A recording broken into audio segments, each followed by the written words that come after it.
I spent the day on Monday studying the all-22 coaches film from the Buffalo Bills Week 11 win over the Jets, and I'm sharing my top takeaways today on Locked On Bills. You are Locked On Bills, your daily Buffalo Bills podcast. Part of the Locked On Podcast Network, your team every day.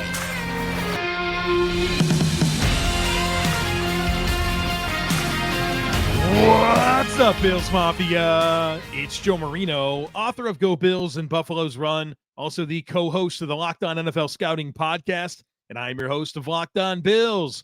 Want to thank you for making Locked On Bills your first listen every day, and a big welcome and shout out to our everydayers. You know who you are. Those of you who never miss a single episode, I appreciate y'all being here very, very much. I'd also like to invite you to subscribe or follow for free on YouTube or wherever you listen to podcasts. We're part of the Locked On Podcast Network, your team every day. Today's episode is brought to you by Game Time. Download the Game Time app, create an account, and use code LOCKEDONNFL for $20 off your first purchase.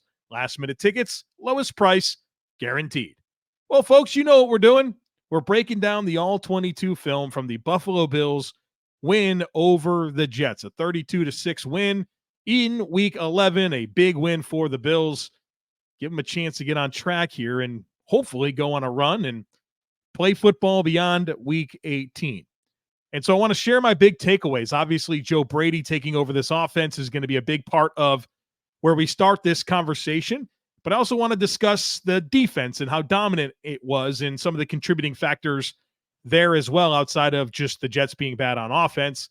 We have snap counts, studs and duds. You know the drill here on the all-22 review. But we got to start with the offense. Obviously, that's the big storyline. The Bills fired Ken Dorsey. They handed over to Joe Brady. Short week, good defense, backs against the wall. And when I think about the tape that I studied and the themes, right, that's a big part of what we do on these all-22 reviews, because I'm not going to sit here and go play-by-play with you. I want to talk about the themes and stuff that I observed and the trends. And I ask myself the question, why was it successful? Why was it different? I think you start with Joe Brady. I think you give him a lot of credit. And I wondered just how much it would be different under these circumstances, because it's going into Week 11. It's a short week. Like, how much could he really influence and do differently that's going to show up in a tangible way in such a short period of time? Well, folks, I watched the tape. I didn't feel like I was watching the Bills offense that I watched for the last 6 weeks, and not just because they scored 32 points and were more efficient and had some explosive plays and all that type of stuff. It literally looked different. There were some concepts that were different. There were some route combinations and spacing and motion and protection schemes, things that were legitimately not the same. And Joe Brady very quickly put his fingerprints on this operation. So why was it successful? Well, Joe Brady did some really good things that led to a lot of success against a very good defense, a Jets defense that is disciplined and sound. And there were some times, and the people in the Locked On Bills subtext community, they get a chance to see these film clips that I share in the Discord channel. And I even shared a few where I'm just like, this is really good scheme by Joe Brady. You just have to tip your cap to the Jets because they're really disciplined and didn't get out of position when in a normal situation they would be in conflict and would. So Jets defense, legitimately good. But also Joe Brady, legitimately good in this game in terms of scheme. A lot of things different. Some creative layers added. Simple layers, but creative layers that gave it a different look and feel. I'll start with motion. I thought that was a big deal in this game. The Bills used a ton of motion, and it was very effective. It was intentional. It was motion that was designed to give, of course, pre-snap reads, but also create a little bit of space for Josh Allen to throw the football or stress the communication of his own defense, right? When you're going against his own defense, a lot of that's communication. And I thought the motion a lot of times did well to put the Jets defense in a situation where the communication was stressed. It's just really intentional. Chris Trapasso of CBS Sports had a tweet that told us just how much motion the Bills had. And this is what Chris tweeted out. He said, the Bills motioned on 63% of the dropbacks versus the Jets in Week 11. That's the most in a game for the Bills since Week 9 in 2019. and the second highest rate in the Josh Allen era. There was a ton of motion. And it wasn't just to move a guy from one side to the other. There was intentionality. Thinking about just, for example, Dalton Kincaid over the middle of the field. You put Stefon Diggs in motion, and that's going to get the attention of a defense. And that widens out C.J. Mosley as he just cheats over to the side that Diggs goes to, and Kincaid's able to sit in the middle of the field and have a completion. Just a small example of what the opportunities the motion created. And then I think Joe Brady did a very good job of understanding the Jets defense, anticipating looks, and having the right calls. I mean, sometimes it's just that simple. And I think the whole thing was a big wake-up call. The firing of Ken Dorsey and the hiring of Joe Brady, or the promotion, if you will. It was a big wake-up call, and I think everyone kind of dialed in and played a lot better. But also, I think Joe Brady's football IQ really shined in this game, where kind of knew the stuff that the Jets like to run and had answers built in and had the right calls at the right times for it. Thinking about the James Cook receiving touchdown.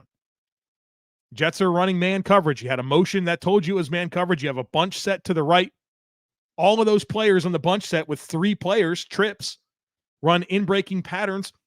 You run James Cook across the formation to where the bunch set was, where all the defenders are now jumbled up in the middle of the field, and you have a walk-in touchdown. Just intelligence, right? Good, smart play calling that was simple yet creative and effective. Yards after catch were a big part of this game for the Bills. 196 of Josh Allen's 275 passing yards came after the catch. And I know that you're thinking, well, a good chunk of that came on one play to Khalil Shakir. You're right, 45 of that did. But even if you take that play out of the equation, where you had 45 yards after catch, you still averaged 7.95 yards per catch per reception, not including the Khalil Shakir play. With it, you were at 9.8. And I also love this. None of Josh Allen's 3 touchdown passes were throws that were caught in the end zone. They were caught and then ran into the end zone. Putting guys in good opportunities to catch the football in space and create. And of course, a lot of that is involving running backs in the passing game. Ty Johnson and James Cook, very productive, catching the football and winning after the catch. Dalton Kincaid winning after the catch. Khalil Shakir winning after the catch. Even Q Morris on his catch, winning after the catch. That's a big deal. You want to simplify things, make it easy, right? You want easy offense. You want explosive plays.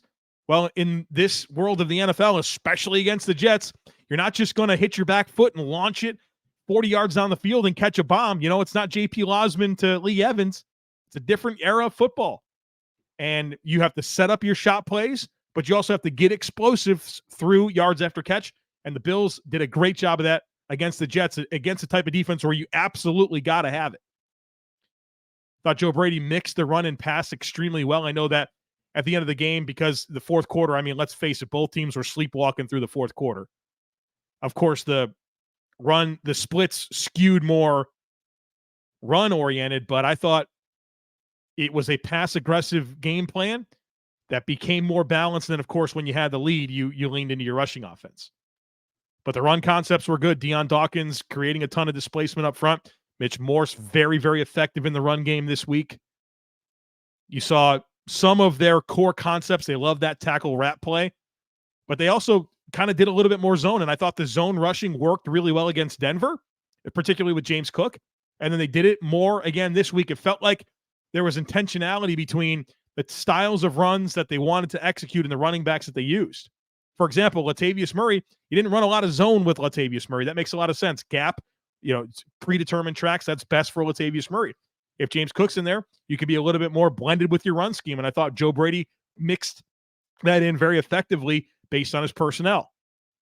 And then you also worked the middle of the field in the passing game extremely well. Josh Allen completed 20 passes in this game, 10 of them to the middle of the field. That's half. And you saw some good production to Kincaid, to Shakir in the middle of the field. And guess what that did? It opened up those opportunities for James Cook and Ty Johnson to catch those balls in the flats and turn and run. Really, really well coordinated offense that for the most part was well executed. So those are the themes. Why was the offense better? Why did they score 32 against the Jets? The most points that the Jets have conceded in the last 2 years since they become this elite defense. Those are the core staples of why. All right, we're going to get a little bit more specific with the offense here in the next segment, and I want to talk about some things that didn't go well, is particularly the beginning of the game. I thought there were some execution errors, so I want to dive into that, and of course, the defense. But look, maybe you want to go see the Bills play a game this year. You want to see the Sabres play a game this year. You got to check out Game Time. Game Time is the fast and easy way to buy tickets for all the sports, music, comedy, and theater events near you. They have killer deals on last-minute tickets, all-in prices. They give you a view from your seat. When you go on the app, you can see exactly what the view is going to be, a best price guarantee. I mean, simply put, Game Time takes the guesswork out of buying tickets. I love the app. It's super easy to navigate. They have flash deals when you log in there sometimes, last-minute tickets like I mentioned, and they also send the tickets right to your phone. So you don't have to dig through emails to find the tickets. They go right to your phone. So snag the tickets without the stress with Game Time. Download the Game Time app, create an account, and use code LOCKEDONNFL for $20 off your first purchase. Terms apply. Again, create an account and redeem code LOCKEDONNFL for $20 off. Download Game Time today. Last-minute tickets, lowest price guaranteed. This show is sponsored by BetterHelp. This time of year can be challenging for some people, and it's natural to feel some sadness and even some anxiety about it. But adding something new and positive to your life can counteract some of those feelings. Therapy can be a bright spot amid all the stress and change, something to look forward to make you feel grounded and to give you the tools to manage everything that's going on. It's helpful for learning positive coping skills and how to set boundaries. It empowers you to be the very best version of yourself. It isn't just for those people who have experienced major trauma. So if you've been thinking about starting therapy, give BetterHelp a try. It's entirely online, designed to be convenient, flexible, and suited to your schedule. All you do is fill out a brief questionnaire. That'll get you matched with a licensed therapist, and then you can switch therapists at any time for no additional charge. Find your bright spot this season with BetterHelp. Visit BetterHelp.com/LockedOn today to get 10% off your first month. That's BetterHelp, HELP.com/LockedOn. I want to continue our offensive discussion here, and I want to get into some just general notes, and I also want to talk about the start of the game, and of course our snap counts. The game offensively did not start well for the Bills. I know that they got that touchdown they got a couple of field goals on those drives, but I was really curious those first few plays, like what was going on? What was the intent? What did Joe Brady, plan for this offense? And you had 4 execution errors on the first 4 plays of the game. Of course, you have the amazing forced fumble by Reggie Gilliam on the opening kick. You take possession of the ball, and you get it, in deep in Jets territory. Your first down play is a schemed throw to Stefon Diggs that was completely available. Little dump down in the flats that he would catch and run. Josh Allen said no. I don't know why he said no to it. It was right there, everything you wanted that play to be, and he winds up scrambling for a couple of yards. Second down, you try to get the ball to Stefon Diggs again in space, and Diggs drops the ball, and I'm telling you, there was a ton of space for him to work with to his left if he would have caught the ball, but he dropped it. So that's an execution error. So Josh turned down, no idea why he turned it down. Execution error. Stefon Diggs drop, execution error.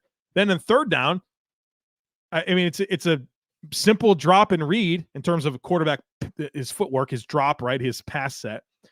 He hits his back foot. He's staring at a wide open Dalton Kincaid, and he says no.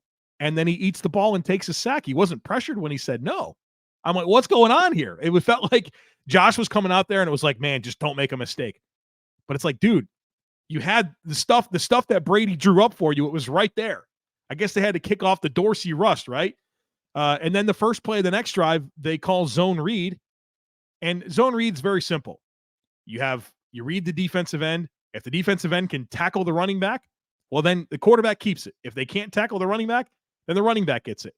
Very obviously, Jermaine Johnson can tackle James Cook, yet Josh Allen still gave him the ball.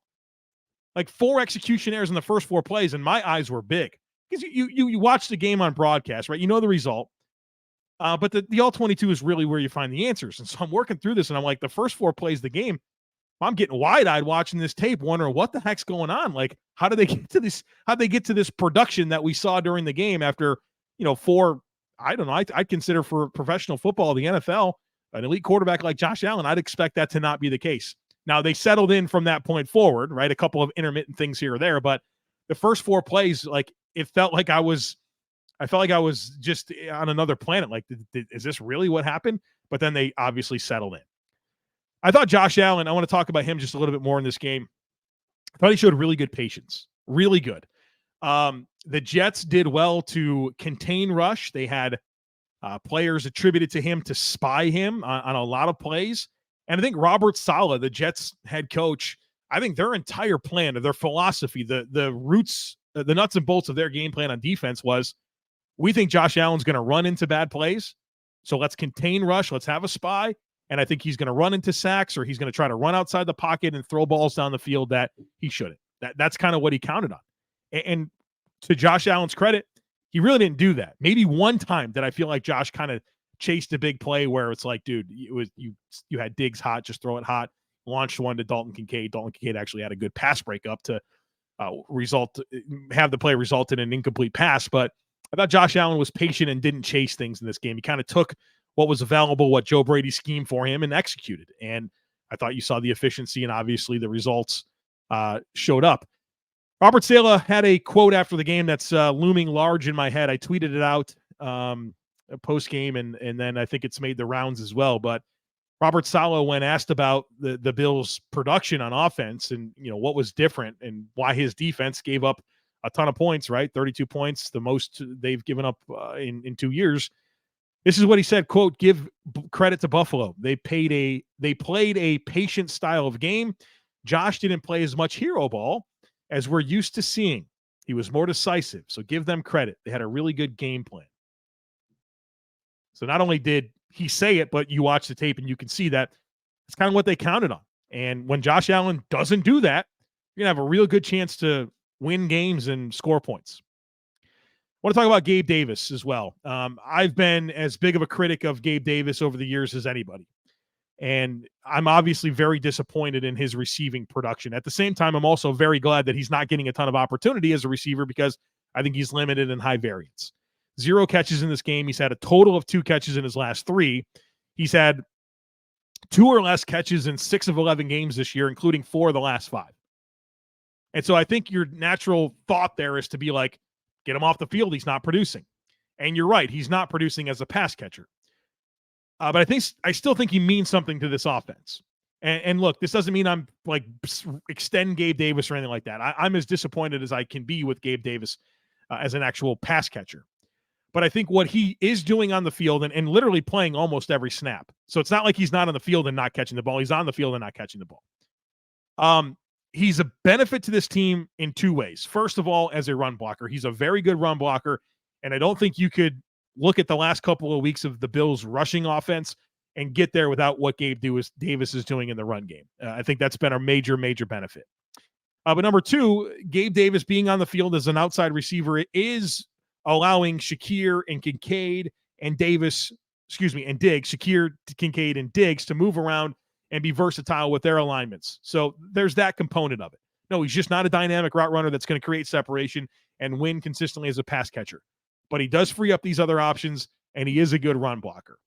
So I want to be mindful of that. And obviously, I'm going to be all about letting him walk in free agency and then using an early draft pick on a wide receiver. Like, that's all going to be true. But I want to kind of point out why he matters and why he should still play a lot of snaps. But also, as you look to the future, this is just not a player that you can commit cap space to. You can't. Not as a number 2 receiver. No way. Deontay Hardy continues to disappoint me. I've said that a lot.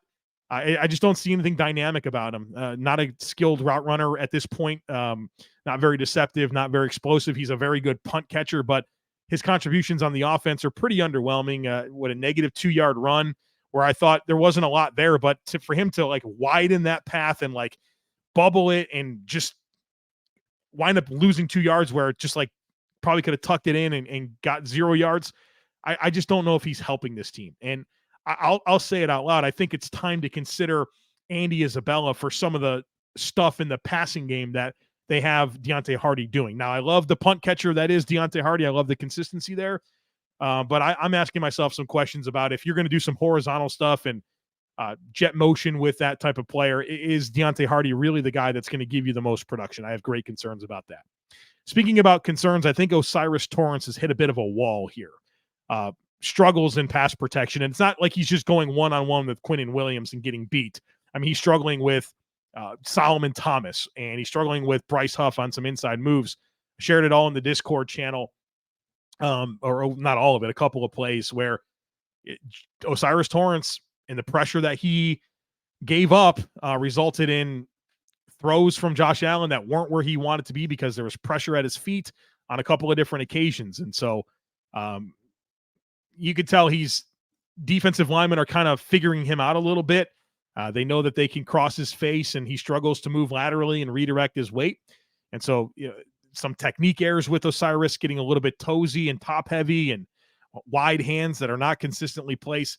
I think he's got to kind of settle in. Maybe he's hit a bit of a wall. We've seen that happen with rookies, but this is a couple games in a row now and like a stretch here from O'Cyrus Torrence where I'm like a little bit concerned about just him hitting that rookie wall. I think there's a baseline level of skill here that tells me that he should be the starter and that he should have the opportunity to like be the long-term fixture there. But I think that rookie season, as we've seen from other Bills players, it catches up with them a little bit. I think O'Cyrus Torrence is at that point. Real quick on the offensive snap count, 76 snaps for the Bills on offense in this game. Quarterback Josh Allen, 72, Kyle Allen, 4. Running backs, James Cook, 35 of 76. Latavius Murray, 24. Ty Johnson, 16. Reggie Gilliam, 5. At tight end, Dalton Kincaid, 51 of 76. Quentin Morris, 20 snaps. And David Edwards, 12 as a tight end. At wide receiver, Gabe Davis, 67 of 76. Stefon Diggs, 61. Khalil Shakir, 56. Deontay Hardy, 14. Trent Sherfield, 10. The offensive line, all five starters played 72 snaps. And then Ryan Vandemark, David Edwards as an offensive lineman, and Ryan Bates all played 4 snaps. All right, so we're going to talk about the Bills' defense, a dominant performance from them. I want to talk about why, and of course, my studs and duds from the football game. Stick with me, but score early this season with FanDuel, America's #1 sportsbook, because right now new customers can get $150 in bonus bets with any winning $5 money line bet. That's $150 if your team wins. So if you've been thinking about joining FanDuel, there's no better time to get in on the action. The app is super easy to use, and there's a wide range of betting options, including spreads, player props, over-unders, and more. I won on FanDuel this past week. I predicted the under on Zach Wilson passing yards. They had it at 206.5.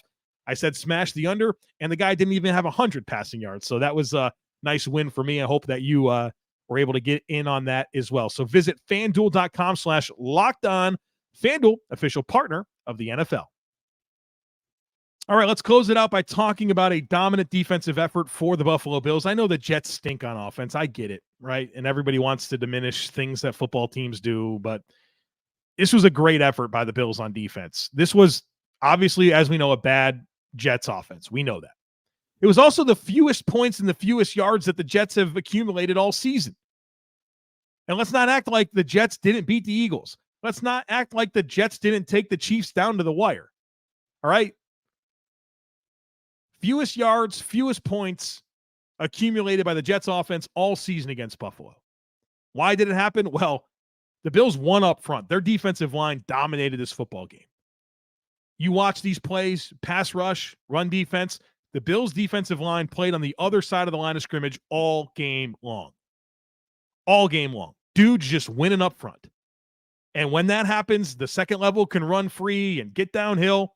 And when that happens, it's easier for the secondary to cover and stay in phase and take away throws. It was good complementary defense, starting with that defensive line and working its way back. Very effective 4-man rush. The Bills only blitzed 8 times and 39 passing plays for the Jets. The Jets scored 1 touchdown in this game, and it was like their first touchdown in 40 possessions in 13 quarters. And do you realize what had to go right for the Jets to get a touchdown? First of all, the Bills stopped them, and they converted a fake punt. So that's step 1 in getting a touchdown. Step 2 was a 4th and 2 conversion from the 50. And then an Ed Oliver roughing the passer penalty. Like, they needed a lot of help along the way to get in the end zone.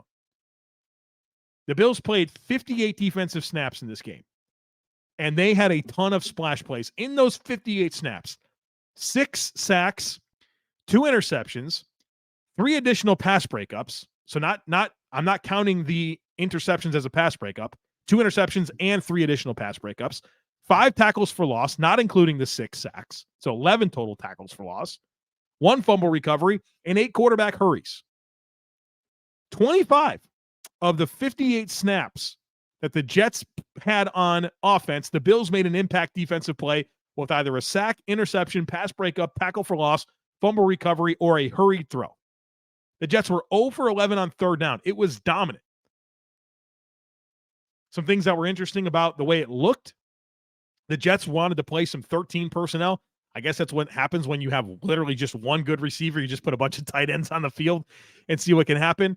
And the Bills played a lot of base defense, a fair amount of base defense, where you saw Terrel Bernard, Dorian Williams, and Tyrel Dodson on the field together, and it worked out really well. I'll say this. Rasul Douglas in this game, one of the better defensive performances from a player on the Bills that I can remember in a long time. Just dominant. Was targeted 4 times, did not give up a catch,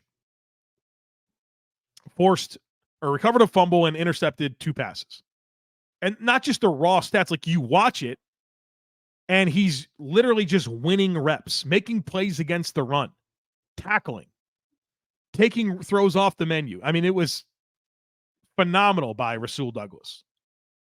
Not just as in coverage, but against the run. I'm just a really good fit for this defense. Big time addition for Brandon Beane. I thought Tyrel Dodson was phenomenal in this game. Playing downhill, feeding off that defensive line, forced a fumble. He deserves flowers. Ed Oliver. They couldn't handle him on the interior. And not only did he win one-on-ones, but he was able to take advantage of some stunt opportunities and loop, and that's how he got his sack, him and A.J. Epinesa running a 2-man game. Ed Oliver literally just bench presses Carter Warren off of him, throws him out of the way, sacks Zach Wilson.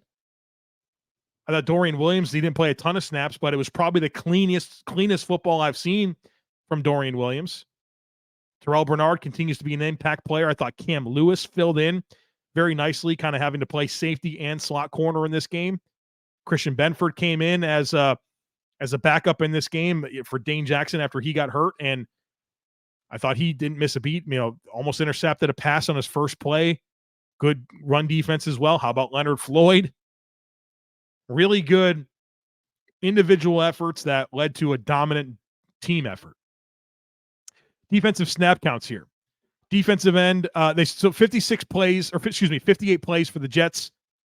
Defensive end, Rousseau 30, Floyd 25, Epinesa 27, Lawson 19, Von Miller 16, Kingsley Jonathan 10. As for your weekly Von Miller update, still bad. Maybe his best game though. There's a lot of reps where he doesn't have a prayer, but I thought you saw a couple of times where he was able to bull rush and create a little bit of stress on that tackle. Particularly Max Mitchell was able to work him back a little bit. The problem was Von Miller didn't have a counter off of it, so it was just more compression, but he couldn't get off the block.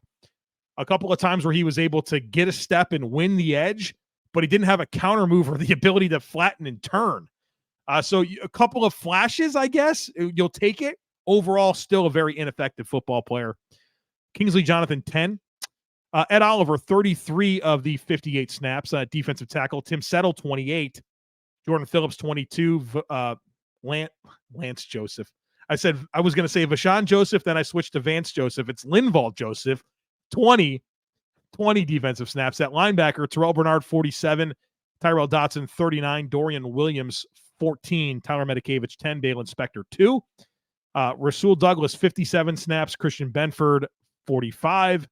Dane Jackson, 13. Taron Johnson, 19. Saron Neal, 12. Cam Lewis, 35, is a mix of a slot and a safety. Jordan Poyer, 57 snaps. Micah Hyde, 46. And Taylor Rapp, 8. Studs and duds. We got a big old list of studs in this one. Joe Brady's a stud. I mean, reinvigorated this offense. Josh Allen, 3 passing touchdowns, executed the offense. He's a stud. Khalil Shakir, 115 yards and a touchdown, leading the team in scrimmage yards. You're a stud. James Cook, 20 touches over 100 yards from scrimmage and a touchdown. You're a stud. Ty Johnson, you're a stud. Yeah, you really haven't had much opportunity all season long. You get a chance against your former team, and you are a factor, right? Running the ball and catching it with a touchdown.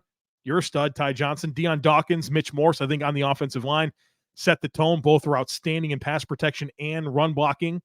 And then defensively, Rasul Douglas, the most obvious stud award I've given out this year. Tyrel Dodson, I thought he was outstanding as a downhill player, also forced that fumble. At Oliver, they couldn't deal with him. Leonard Floyd, they couldn't deal with him. I thought those were your studs. Duds, Osiris Torrence, some costly pressures in this game. And Matthew Smiley. I'm going to give Matthew Smiley a dud award for not having his team ready for that fake punt coming out of a 2-minute warning situation. That was pretty disappointing to me, but nobody else that I'm going to really put down. I thought about Gabe Davis, no catches, but I thought he was really good as a run blocker. I just don't think anyone else really made the level of mistakes and impact on the game that deserves the stud. So Cyrus Torrence and Matthew Smiley, your 2 duds from this one. So you have it, folks. The All-22 review for the Bills' 32-6 win over the Jets. Man, it feels good. Feels good. It's going to be a better week than last week. And certainly Thanksgiving this week, so it's going to be a good week anyways. But it's funny. It's a week-to-week league, right? The things that we're thinking about right now are a lot different than last week, and that's good. All right, so the rest of the week here, we have herd mentality, and then we are going to focus on this big one, Bills at Eagles on Sunday. So we'll spend a lot of time getting ready for that as well. So don't miss anything. Make sure that you are subscribed. Would love it if you took a second to rate, review, and share the podcast. Have a great rest of your day. Go Bills, and I look forward to catching up with you again tomorrow.